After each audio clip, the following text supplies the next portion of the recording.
Halo, apa kabar anak buah? Kembali berjumpa dengan saya, Her Subnarif dari Forum News Network. Kemarin kita ngobrolin sama Bung Rocky soal Firly ini. Dan tiba-tiba sekarang ini mulai ramai lagi di KPK. Dan jadi media-media menyangkap breaking news. Tapi yang ditangkap ini menteri dan menteri kelautan. Jadi kita bisa sebut sebagai big fish ya, Bung Rocky ya. Jadi karena menteri kelautan kan gitu. Hal yang sebetulnya mudah diduga dari awal karena ada yang nggak tuntas. Waktu soal menur ini, udang ini dibongkar sama Tempo kan kelihatannya pihak KKP merasa di atas angin bisa diselesaikan. Tapi konteks politiknya selalu ada persaingan di dalam soal bisnis kan. Kan kalau mulus-mulus saja mungkin tertunda penangkapannya. Tapi mungkin ada MOU yang belum diselesaikan. Jadi semua orang sekarang berpikir bahwa di belakang tangkap tangan selalu ada pesan-pesan politik. Kira-kira begitu. Tapi saya anggap ya udahlah kita rayakan aja itu dengan pesan seafood hari ini. Saya tadinya ada big fish tertangkap. Ya, saya tadinya jujur saja setelah Firly diangkat, kemudian undang-undang KPK juga dirombak, diubah dan sebagainya, saya nggak punya harapan gitu bakal dapat berita besar seperti pagi ini gitu, Bung Rocky. Tapi ternyata kok masih ada juga gitu. Berarti Firly ini, ada manfaatnya baca buku kemarin tuh Why Nation Fail gitu. Firly mungkin punya feeling karena itu dia buyarkan dulu opini publik dengan sengaja membaca buku yang salah atau membuat isu supaya buat undercover dari aktivitas KPK. Tapi selalu orang menganggap bahwa kemampuan KPK itu tergantung pada kemampuan Novel Baswedan. Jadi Novel lah yang mestinya jadi sorotan itu. Kalau Firly biarlah dia sibuk-sibuk baca buku aja. Jadi dunia hari ini dalam minggu-minggu ini ada dua Baswedan yang bikin geger ya. Yang satu cuma yang satu cuma baca buku juga bikin heboh, tapi sekali ini yang satu ini nangkep big fish gitu. Dan orang mulai berpikir gimana kalau diduetkan aja itu Anies dan Novel, RI1 dan RI2. Jadi sekarang kenikmatan orang bikin kalkulasi begitu. Karena Anies pemikir, Novel adalah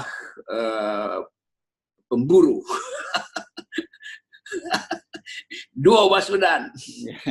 Oke. Anda sendiri kan pada waktu itu sempat bertemu dengan Novel Baswedan ke rumah ya, bersama sejumlah aktivis gitu ya.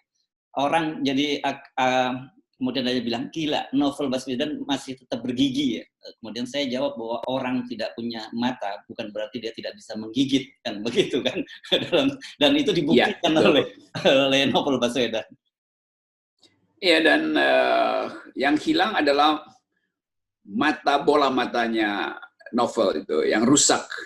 Tetapi mata pikirannya dan mata batinnya itu tajam. Jadi saya percaya bahwa Novel Baswedan itu dia imbangi kesulitan dia melihat dengan mata dan dia pertajam kemampuan dia melihat dengan akal, dengan nurani. Karena itu operasi Novel selalu mungkin silent operation, tapi tiba-tiba meledak. Temukan lagi ikan besar itu. Atau udang, ikan besar dan telur udang. Oke, sekarang implikasi politiknya, Bung Rocky. Bagaimanapun juga ini kan kita masih ingat dulu yang membawa khusus Edi Prabowo ini ke istana. Ya. Ini adalah Pak Prabowo. Ingat ya, mereka menggunakan mobil golf, disterin dan kemudian masuk bertemu dengan Pak Jokowi dan inilah kemudian tanda-tanda adanya masuknya ke Gerindra ke kabinet. Artinya sebenarnya bagaimanapun ini kan ditamparan keras buat Menhan Prabowo Subianto. Jelas, karena Pak Prabowo kan berharap bahwa posisi-posisi kunci dari Gerindra di situ akan menjaga dia untuk terus hidup secara politik. Jadi ini sebetulnya ini tangan kanan Prabowo di dalam kabinet. Dan itu tangan kanannya sekarang di Borgol, dan itu berarti satu mungkin semacam kepedihan akan timbul lagi. Tapi ini soal faktor politik atau faktor momentum. Dengan kata lain, kalau kita baca secara cepat-cepat, ada perubahan komposisi penerimaan kekuasaan di istana itu. Orang mungkin menganggap Prabowo terlalu jadi sorotan pers, semua kamera kok ke Prabowo, nggak ke Jokowi, nggak ke menteri yang lain atau ketua partai yang lain. Karena itu akan ada spekulasi untuk menganggap bahwa Prabowo diberi sinyal untuk jangan terlalu ambil inisiatif untuk jadi tokoh gitu. Kira-kira itu sinyalnya tuh. Tapi kita lihat aja komentar-komentar nanti dan proses pengadilannya Edi Prabowo. Tapi yang lebih penting adalah jaringan ini akhirnya mengalami kesulitan untuk mengakumulasi uang-uang transaksi melalui telur udang itu kan. Karena yang ditangkap adalah tokoh utamanya. Kan mestinya disisir pelan-pelan, ini langsung ditangkap berarti selesai jaringan yang disebut para monopolis telur udang di negeri ini. Kan ini soal distributor tunggal yang sebetulnya punya soal dulu karena memanipulasi data ekspor, tiba-tiba diberi hak untuk memonopoli distribusi itu. Jadi di belakang ini ada soal pembagian rente sebetulnya, pembagian upeti yang mungkin nggak tuntas, sehingga ada aja yang menyerongkan satu soal kecil dan itu langsung berakibat tertangkapnya ikan besar. Jadi di umpan udang itu menangkap ikan besar. Ya. Nah, ini apakah merupakan satu bukti yang seperti sinyalemen selalu sering Anda sampaikan bahwa ini sudah mulai saling amputasi nih di kabinet ini? Ini benar-benar saya juga dugaan saya mungkin dalam 2 bulan akan ada amputasi yang lebih besar. Ini kalau dipercepat amputasinya kan. Jadi teramputasilah satu menteri di situ yang secara bukan kebetulan memang faktanya dia punya potensi untuk mengendalikan kabinet karena suara Gerindra itu besar di situ kan. Jadi mungkin di belakang ini ada kalkulasi-kalkulasi ini Nasdem jelas secara bahasa tubuh sudah beroposisi dengan kekuasaan itu.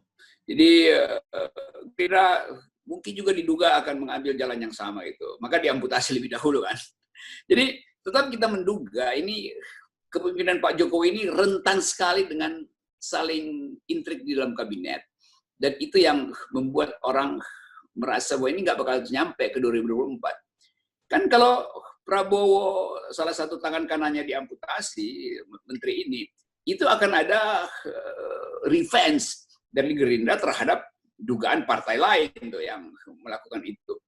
Ya, mungkin nanti akan diimbangi dengan ditangkapnya lagi satu menteri dari partai yang lain tuh. Saya kira itu yang akan terjadi itu. Karena nggak mungkin Gerindra itu diam-diam aja dengan kasus ini. Bagaimanapun Edi Prabowo itu orang yang dipersiapkan oleh Prabowo untuk masuk di dalam pusaran inti kekuasaan itu. Jadi dia tahu banyak pasti tentang soal-soal selain soal menur ini, tapi banyak soal lain di situ. Ya. Ini Anda kelihatannya lebih suka dengan seorang wanita, menur, padahal ini benur mestinya. Benur. Kalau menur itu, bayangan saya ada perempuan cantik itu namanya menur. Iya, karena saya lihat udang itu kan cantik ya, apalagi kalau lagi memerah kayak pipi perempuan yang lagi tersungging. Oke, balik ke topik tadi. Kan bagaimanapun juga kita tahu betapa susah payahnya dan Jokowi berjuang untuk mengajak Prabowo masuk ke dalam kabinet. Karena ini kan dengan pertimbangan pada waktu itu ada legitimasi. Nah, tapi sekarang dengan situasi semacam ini, apakah kemudian bisa dinilai lagi bahwa pengaruh dan legitimasi Prabowo itu sudah tidak diperlukan lagi? Kelihatannya begitu. Kalau kita lihat postur politik kan mestinya Prabowo pulang dari Amerika itu pasti ada pesan khusus buat presiden dari pemerintah Amerika itu. Dan mungkin pesan itu pesan yang terlalu kritis. Kita belum tahu karena ini orang masih menduga-duga sampai sekarang orang belum dapat poinnya apa sebetulnya yang harus diucapkan Pak Prabowo ke publik sehubungan dengan pertemuannya di Departemen Pertahanan Amerika. Lalu tiba-tiba Pak Luhut ada di sana. Jadi orang menduga-duga itu, apakah Pak Luhut ingin ngecek apa yang sebetulnya dilakukan oleh Prabowo di Amerika Serikat. Nah, variabel-variabel makro ini lalu ketemu dengan spekulasi baru, mengapa Habib Rizik bisa dibebaskan pulang oleh pemerintah Arab Saudi. Lalu terhubunglah itu dengan variabel makro global, perubahan-perubahan makro politik global itu.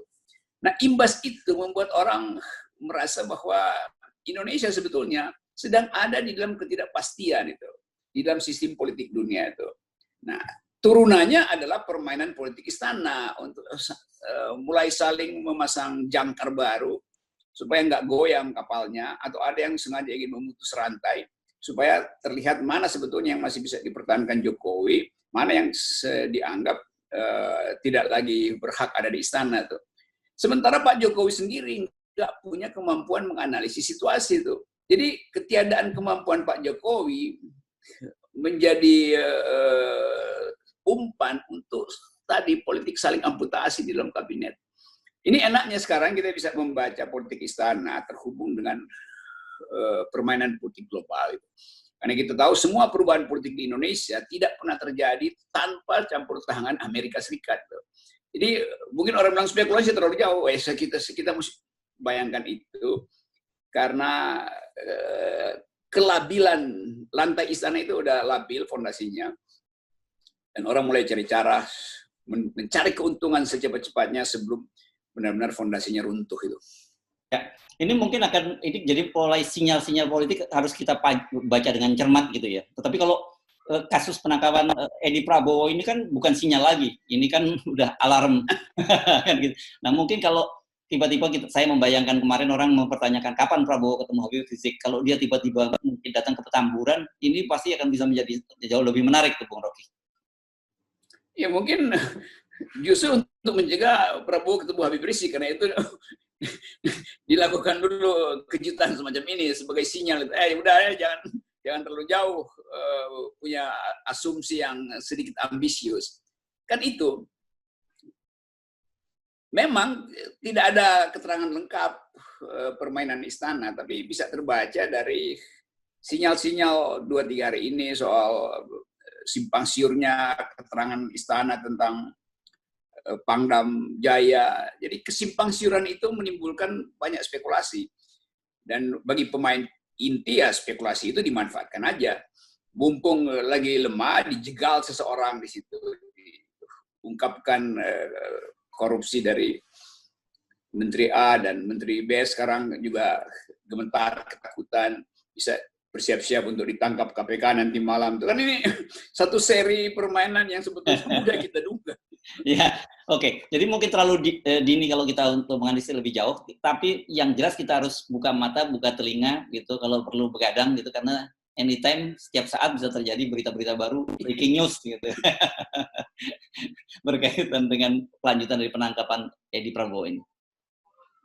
Saya mencium dengan akal bahwa mungkin ada 2 menteri yang berupaya renegosiasi itu dengan kekuasaan.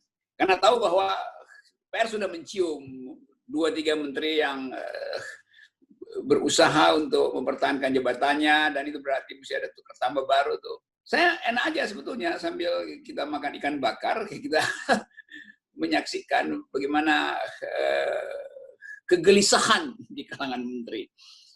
Dan itu ditunggu oleh netizen untuk dimemkan, untuk ditolong lagi itu. Ada menteri lagi, Prabowo mungkin udah khawatir karena udah jadi fakta kan ditangkap. Prabowo pasti udah mampu untuk membaca strategi baru tuh. Tetapi Prabowo juga tahu bahwa ini juga efeknya panjang nih. Jadi Prabowo juga mungkin kirim sinyal nanti, itu ada 2-3 lagi tuh loh, jangan gue doang tuh yang dikerjain. Kira-kira begitu. Saya kira ini makin asik, makin seru gitu, Bung Rocky. Jadi tidak aja sekedar soal nertipin baliho nih. Kita udah mulai masuk ke lingkaran terdekat dari istana nih. Kita saksikan saja Bung Rocky ya. Yes. Oke. Karena itu saya lagi cari buku yang beternak benur tanpa diketahui KPK. Menarik. Saya kira itu akan jadi buku bestseller pada setidaknya pekan ini. Oke, terima kasih.